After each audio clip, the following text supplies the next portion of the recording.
Ang umaga po sa ating lahat mga ka-farmers. So sa umagang ito, mag-update po tayo no, sa ating ampalaya na pipitasan na natin no, sa pang-apat na harvest.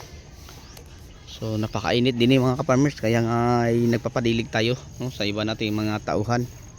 So ang variety po pala no, ng ating ampalaya, ito po ang ampalaya na Galaxy Max F1 ng Swiss Company. So yung variety na to mga ka-farmers, napakaganda pong itanim ito no, sa tag-ulan, kasi napakatibay po ito sa pamamarako at cracking. Pero sa tag-init mga ka-farmers, share ko lang po sa inyo kung wala tayong ibang choice.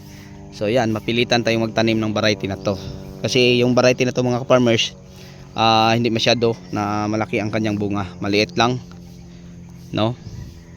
So hindi kagaya sa mestisay, napakaganda po. So ngayon, yun ang mai-share ko po sa inyo. So kung sa bunga naman walang problema, kita yung mga bunga ilan yung bungang magkatabi nako, napakadami yan, magkatabi lang mga ka-farmers ang bunga.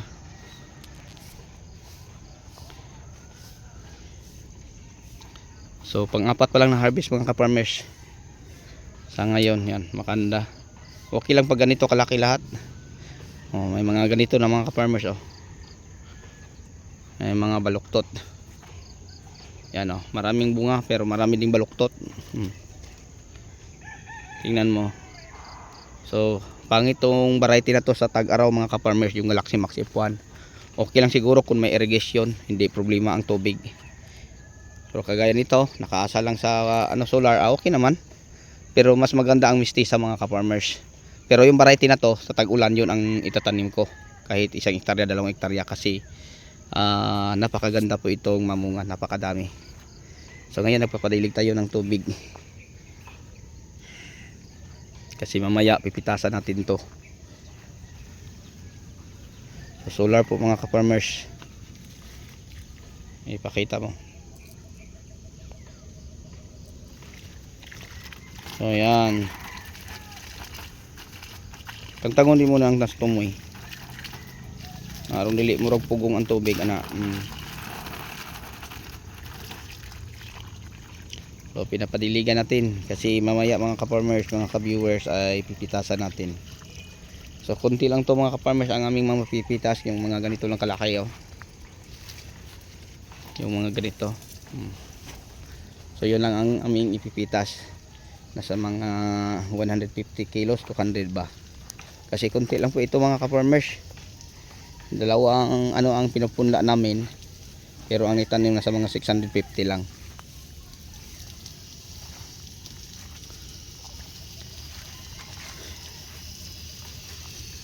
So ni buslot ning kuan, buslot ning luna, putla ka ni wey.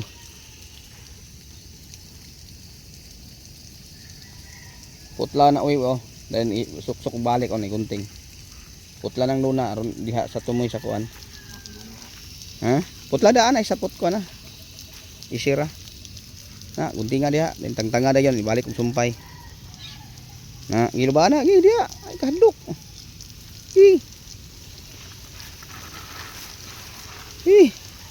Kalitag butulag goy.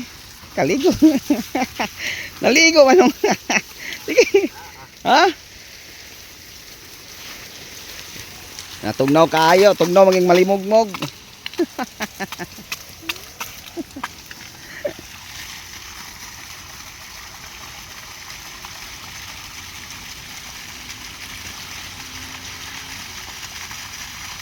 Ipot na pa yung lalom.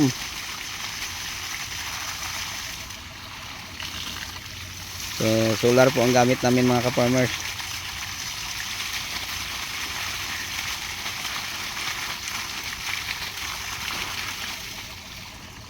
Nay pabaha. Kapag yun naputol, di ka dulot wew. So sobrang lamig din yung mga ka-farmers, kaya nga hindi siya naligo ka kanina.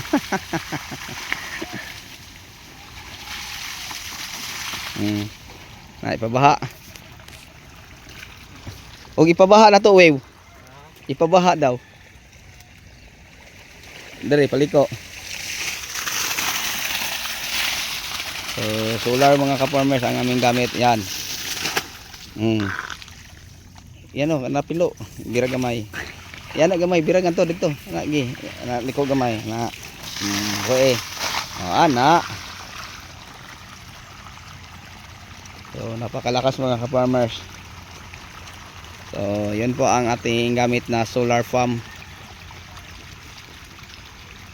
Ganyan na lang way oh. Then alihag sa ako no. Parang malamig sa ating ampalaya.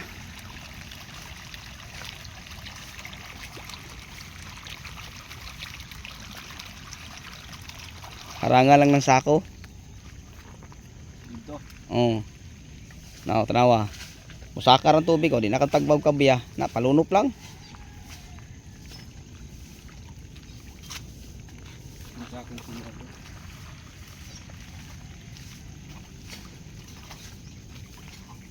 So ganito kalakas mga ka-farmers no ang aming solar.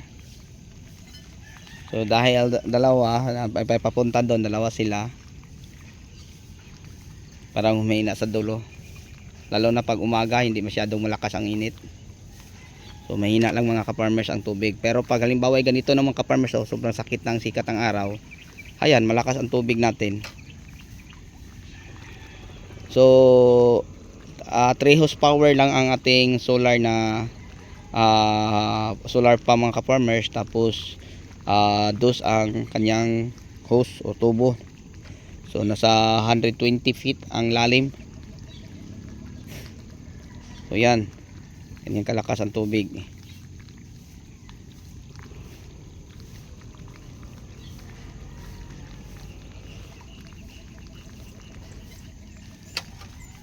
Okay, so yun ang siguro no ang mai-share ko sa inyo tungkol po sa ating ginagamit dining pandilig na tubig.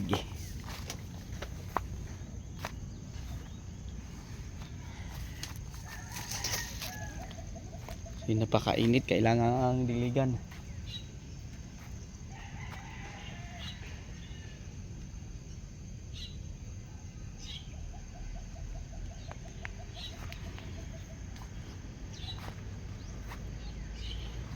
So yan mamaya no, ating pipitasan to ng mga malalaki mga ka-farmers kasi i-deliver natin. So marami nang pwede i-harvest mamaya. So estimated mga 200 kilos lang siguro. Okay naman mga ka-farmers kasi ang kilo yung nasundan ngayon 110. So 1,001 ang bandolan mga ka-farmers sa ating ampalaya. So yun po ang update price. Sa talong naman, mura-mura ang talong, nasa 650 lang. Ang kamatis, ang isang kahon na 20 kilos, ganun lang din, 600. No, pag sa farmer ka mga ka-farmers, mga retailer kayo kumuha, ay makakamura kayo nasa 550 lang. Pero pag sa budigan na 600 na ang bigayan nila. Sa ampalaya naman ang bigayan po sa mga nasa budiga 1.6, ay ano po 1.2.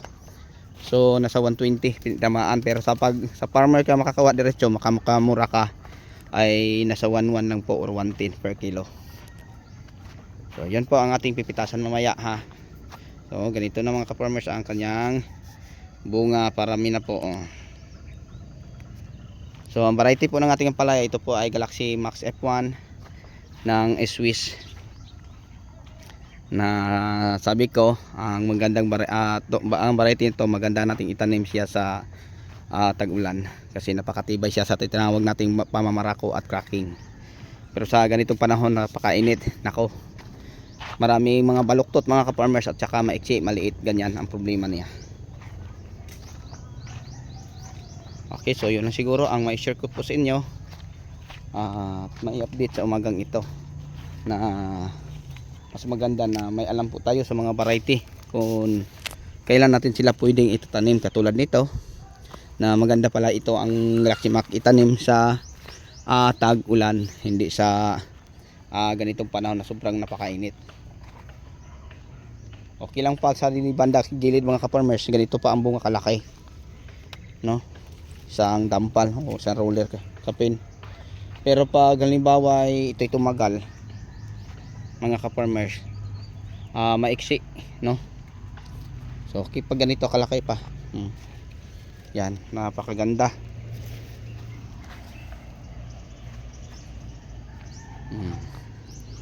So yun po, si Misty sa mga ka-farmers, yun po ang variety ng ampalaya na magandang itatanim sa ganitong mga panahon kasi napakalaki ang bunga. Tapos kag sa tag-ulan pwede naman siya, basta sakto lang sa fungicide, no, ang Misty sa F1 na ampalaya. Pero pag kulang ka sa fungicide mga ka-farmers, madali lang magka-cracking ang Mistisa or madali lang mamutok. Pero ang Galaxy Max F1 kahit kulang ka sa fungicide, guarantee ako mga ka-farmers na matibay ito sa pamamarako at saka sa cracking. So hindi magkabitak-bitak. So wala tayong mapasapansin na mga ka-farmers gaspang, no, o gasgas sa bunga.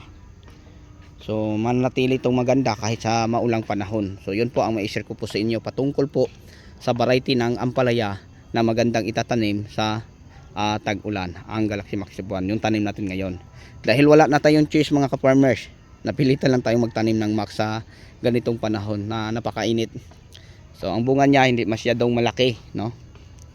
So yun po ang mai-share ko sa inyo, hindi masyadong malaki.